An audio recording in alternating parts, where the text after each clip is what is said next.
सुसज्ज Mahindra first choice any car service workshop असताना का जायचं कोल्हापूर किंवा गोव्याला? सर्व कंपन्यांच्या कारचे कॅशलेस ऍक्सिडेंट इन्शुरन्स क्लेम सहित डेंटिंग व पेंटिंग वर्क तसंच मेकॅनिकल दुरुस्तीसाठी विश्वासाचं नाव जैतापकर ऑटोमोबाईल्स ओरोस. जादू हो विषय कोकणात जोरात चाललो ते का कारण ठरला राजकारण्यांनी उधळलेली मुक्ताफळा. पण खरं सांगूचा तर कोकणी माणसान मायेन प्रेमान आतापर्यंत सगळ्यांची मना जिंकल्यान. त्यामुळे कोणी काय म्हणान देत कोकणात चलतली फक्त प्रेमाची जादू. बघूया सिंधुदुर्ग लाईव्हचो स्पेशल रिपोर्ट. गोमू माहेरला जाते हो नाखवा, गोमू माहेरला जाते हो नाखवा, हिच्या गोवाला कोकण दाखवा, हिच्या गोवाला कोकण दाखवा. आमचा कोकण तसा समृद्ध, माड बागायती, डोंगर दरे, ह्यो असो लांबच्या लांब पसरलेलो समुद्र. मोजक्यात शब्दात सांगूचा तर कसलीच म्हणान कमी नाही. आणि कोकणी माणूस त्याच्याबद्दल काय बोलायचा, अगदी देव माणूस.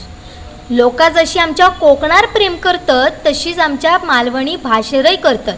म्हणान वगीच नाही त्या टी व्हीवाल्यांनी सिरियली काढल्यानी ती रात्रीच खेळ चाले नुसता दुमशान घालता. ह्या सिरियलीत कोकण आणि कोकणी माणूस दाखयलो हयपर्यंत ठीक हा, पण त्याच्या देवदेवस्की भूताखेता करणी बाधा दाखयली थंय सगळी शिरा पडली. ह्या सगळ्या इतक्या लांबाट सांगतो ते का कारण व्हायच वेगळा. त्याचं काय, सावंतवाडीचे नगराध्यक्ष म्हणावते दीपक केसरकर सिंधुदुर्गाचे एक नंबरचे जादूगार असत. त्यांच्या जादूतसून कोणीच सुटाक नाही. ते असाय सांगी होते दीपक केसरकरांनी हात मिळाल्यापासून जो त्यांना त्रास सुरू झालो तो अजूनही चालूच असा. त्याच्यावर केसरकर काय वगी बसतात, ही प्रेमाची जादू असा म्हणान त्यांच्यानी सगळं विषयात संपवून टाकलो.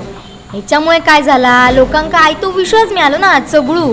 त्याच्यात आणखी मोठ्या पदावरची व्यक्ती असं बोलाक लागली म्हटल्यार लोकांनी तर धसपूस घेतलो. खरंच कोकणात जादू टोणू होता की काय असाच वाटाक लागला. मगे कसा झाला, ते सिरियलवाले दाखव होते तर सगळा खराच कोकणात होता अशी चर्चा चालू झाली ना. कोणाकोणाची म्हणान तोंडा धरतुलो आता. असो त्या सगळ्या रावाने खरीच अशी खय जादू असात तर एक काम करा, सध्या रस्त्यांची चाण झाली आहे ना तर ते जादून गुळगुळीत होतीत काय बघा. कारण आम्ही आता बांधकामवाल्यांका सांगून कंटाळलो. बिचारे आमच्या कोकणातल्या पोरांका शिकाक आणि कमवूक मुंबईत जाऊचा लागता. जादून हे सुद्धा प्रश्न मिटले असते तर बरा होता. आणि सगळ्यात मोठा प्रश्न म्हणजे आरोग्याचो. शेवटी कसा जीव बरो तर सगळा बरा वय काय नाही. जादून त्या भूमिपूजन केलेला मल्टी स्पेशालिटी हॉस्पिटल बेगीन बांधान होता तर बघा. ह्या इतक्यात करू नका दा, आचारसंहिता लागली असा.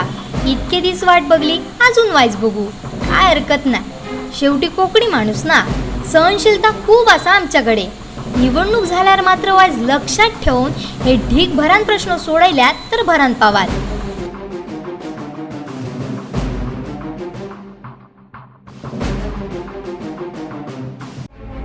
कोकणातल्या ताज्या घडामोडी सर्वप्रथम पाहण्यासाठी सबस्क्राईब करा कोकणचं महाचॅनल सिंधुदुर्ग लाईव्ह यूट्यूब चॅनल आणि ताज्या घडामोडी पाहण्यासाठी बेल आयकॉनवर क्लिक करा.